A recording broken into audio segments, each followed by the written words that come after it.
We're almost in December. The holiday season is in full swing. There's so many games out on the Nintendo Switch this year, it can be overwhelming on what to buy as gifts or request as a gift. But never fear, as I have you covered. I'm presenting the 2021 Nintendo Switch Games Buyer's Guide.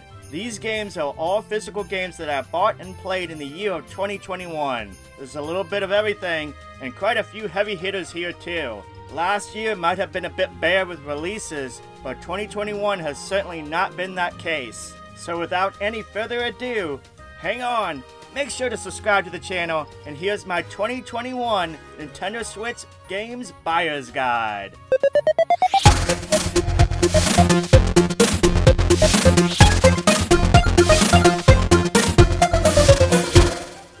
We're going to start from the beginning of the year and work our way up to the newest releases. The year 2021 kicked off right with a re-release that has long been waited for the Switch.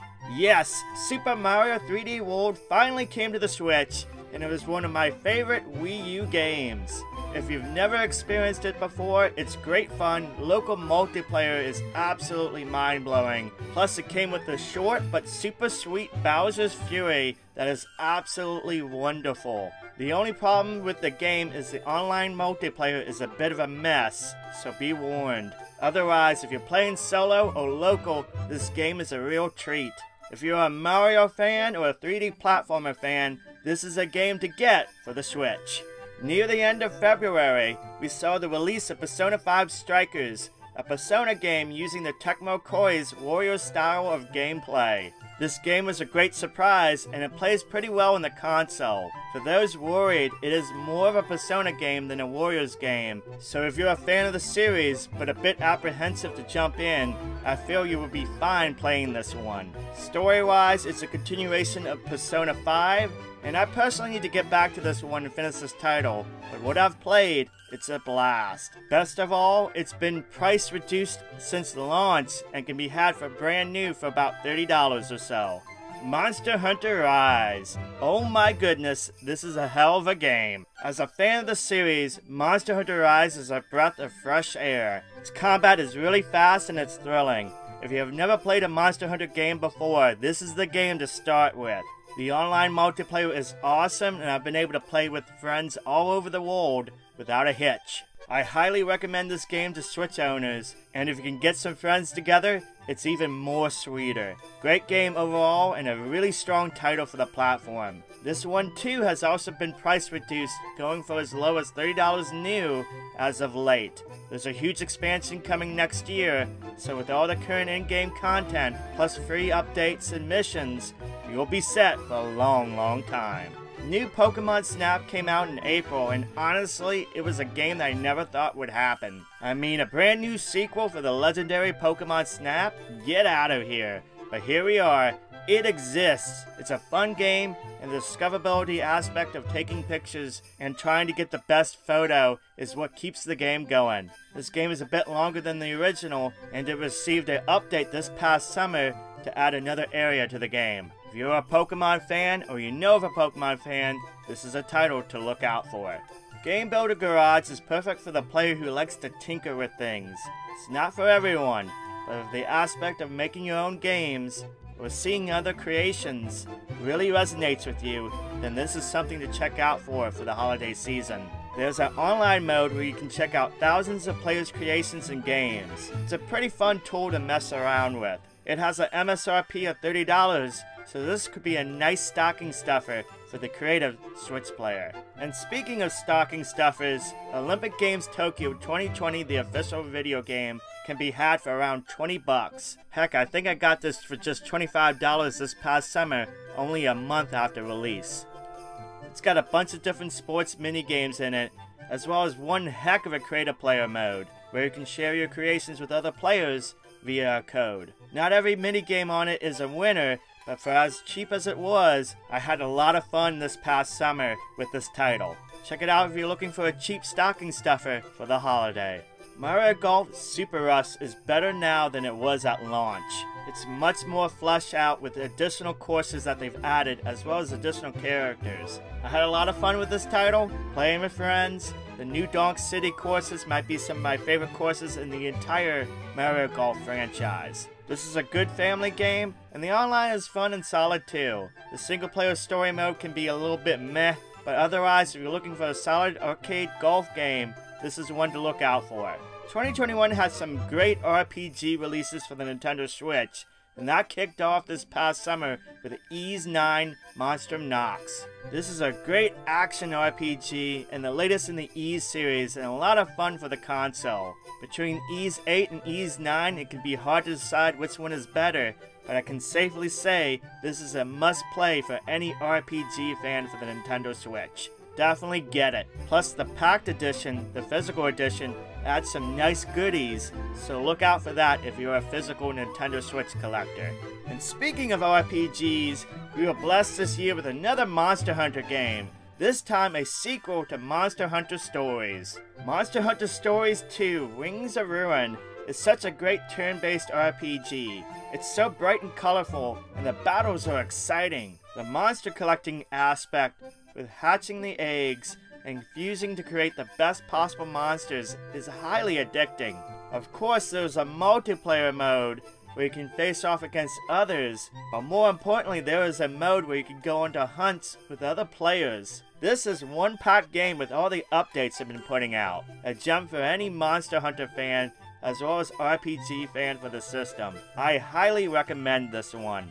This past summer, Skyward Sword received the HD treatment, where they updated the game not only visually, but updated its controls for use on the modern Nintendo console. If you have never played Skyward Sword before, this is the best way to experience the game. And if you didn't like the motion controls when it was out on the Wii, you might appreciate the new controls now. It is a solid Zelda title, and the origin point in the timeline of the Legend of Zelda series. Another recommended RPG is Cris Tales, which came out in July. This game got delayed quite a few times because it needed some final polish, and it turned out to be a pretty solid game. It's an exploration, turn-based RPG where you manipulate the past, present, and future. This one launched at an MSRP of $39.99, but now it has become cheaper. I think it's another solid RPG title that RPG fans should check out. I definitely love the art style. The physical edition also comes with a really nice poster too. Cotton Reboot is a reimagining of the original Cotton Shoot 'em Up. This is so much fun to play, and they did a really good job with this title. Plus it includes the X68000 version too, so it's a nice combo. I did a review of this past summer, so check it out. But the long story short is, I think it is a must-get for a shoot 'em up fan. The Great Ace Attorney Chronicles is a nice surprise from Capcom, who translated and ported over 2 great Ace Attorney games from the 3DS in Japan to worldwide audiences for the Nintendo Switch. They seriously did such a good job with this, and added in some additional features too. Even without the classic Ace Attorney characters, this story and game is still a blast. The new characters hold up well, and the storytelling is solid. If you're a visual novel fan, or a detective fan, or just looking for a good story, this is a great collection to pick up for the Nintendo Switch. I'm just going to come out and say it. Shadowverse Champions Battle is this year's hidden gem for the Nintendo Switch. Everyone overlooked this title when it came out in the summer. This is a card game video game with a huge production value, anime-style cutscenes, a story, and great gameplay that can go on for hours and hours. The physical edition even has a full-color manual to boot, like holy cow, games don't even do that anymore. This game flew under everyone's radar, and I won't stop preaching to the choir on this one. Also, it's a Nintendo Switch exclusive too. Get in on it. If you're a fan of card games, you will not regret it. In fact, you might become a person that also preaches to the choir about this one, telling everybody about its good graces. Keywe is an original multiplayer game where you and a friend control a Keywe bird and try to complete missions in a post office. Each mission gets incredibly more zany and elaborate. There's a bunch of mini games, and you can dress up your birds too in costumes. This can be played solo, but it's highly recommended to play this with another person, as it's where the game really shines. It's super cheap too. Heck, during this Black Friday week, it's been as low as $10. It's one of my favorite indie titles of the year. Multiplayer, yes. We have to talk about Warioware Get It Together. I love this game. This is an excellent party game and still fun to play in solo. The aspect of each character having their own abilities adds a lot of replay value to the game. My only sadness when it comes to this game is there is no online multiplayer. Nintendo really missed the boat out on this one. Otherwise, if you're looking for a local party game to play with friends, this is one of the best, hands down. I love Cruis'n Blast so much. This is one heck of an arcade racing game. The developers did such a good job bringing this to the Switch. Watching it on YouTube doesn't know justice, as you really need to see this in person to see how it really shines. It's super fast, fun gameplay that everyone can get in on, and it runs at a glorious 60 frames per second, both in docked and handheld modes. It's super cheap too, perfect to get for anyone this holiday. Super Monkey Ball Banana Mania is the best Super Monkey Ball game since the first two games on the Nintendo GameCube years ago. There is a lot of care put into this game and it shows. It is a collection of Super Monkey Ball 1, 2, and Deluxe with a bunch of unlockable goodies too. It isn't perfect to be honest, they kinda screwed up Monkey Target, but even with that, the main game is still loads of fun. Plus, I've seen it on discount already. Great game even with some flaws. Metroid Dread for many is the game of the year for the Switch. That statement alone should perk you up if you haven't yet played Metroid Dread or for some reason have not been aware of this game. It is a 2D Metroid game, the latest in the series after a very long time, and it is top notch. It is not an easy game and you will die often, but it is pretty generous with its save points. Even still, it's still very good and it's on many gift lists this holiday season for good reason. It is a must get for the Nintendo Switch. Doki Doki Literature Club Plus is not for everyone due to its crushable material, but for horror fans, this is a gem. I don't want to spoil it for you if you've never played before, but the only thing I'll say is it is not what it seems at first glance. I had so much fun playing the Plus version this past October. Doki Doki Literature Club Plus's physical edition is full of nice goodies too, even if you played the game before. Mario Party Superstars is what I consider to be the best Mario Party game in a long time. It is a return to form of sorts for the franchise, and a remaster too of sorts for the 5 N64 boards that are included from yesteryear. There is a lot of returning mini-games from previous games, and overall it's pretty solid. It's a fun party game, and it has good online multiplayer too out of the box. It's also good at destroying relationships. I mean, it is Mario Party after all. Shin Megami Tensei 5 is a game that Switch owners have waited years for. Announced years ago, it's finally here and it's one heck of a JRPG. It's tough, but fair, and the gameplay is top notch. I honestly think, dollar for dollar, this is the best RPG of the year for the Nintendo Switch. It's just that dang good. It just came out, so you can find the Steelbook edition out there pretty easily, but yeah, this game is so good.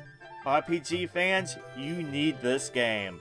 And finally, we get to the last of the games, Pokémon Brilliant Diamond and Shining Pearl. These are faithful remakes to the original source for better or worse, but even with that, I'm still having fun. I have never played Gen 4 before, so if you're in the same boat as I, this is probably the cheapest way to get to play it, as the original forms are so expensive as heck to get a hold of. For those who have played before, you might be a little disappointed in not having enough new stuff. That said, I still recommend it for the holiday list here because there's a lot who haven't experienced it before, or if you're like some people I know, as a Pokemon fan, you gotta have it all. They are solid, if a bit retro, but still fun. And that ends the list of my 2021 Nintendo Switch Games Buyer's Guide. These physical games all have been played by me this past year, and I must say, 2021 has been a great year of gaming for the Nintendo Switch. Now, of course, I can't play every game that came out this year for the Switch, so if you have some physical games that came out that you recommend, make sure to put them in the comments down below.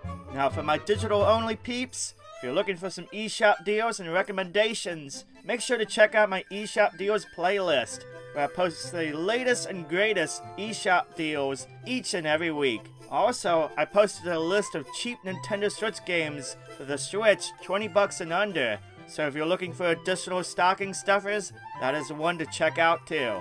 If you're a Nintendo Switch fan and you're not subscribed, you're missing out, so make sure to subscribe to the channel so you never miss a single video. Also, shout out to the Kaiju Club Patrons. Through your support, it helps to fund this channel, and also helps me to get games for review and for videos like these. Thank you for being a Patreon member. If you want to help to additionally support this channel, check out the link on the screen right now. But with that said, I want to thank you for watching. Thank you for subscribing. Have a wonderful day and a safe holiday season, and I'll catch you next time.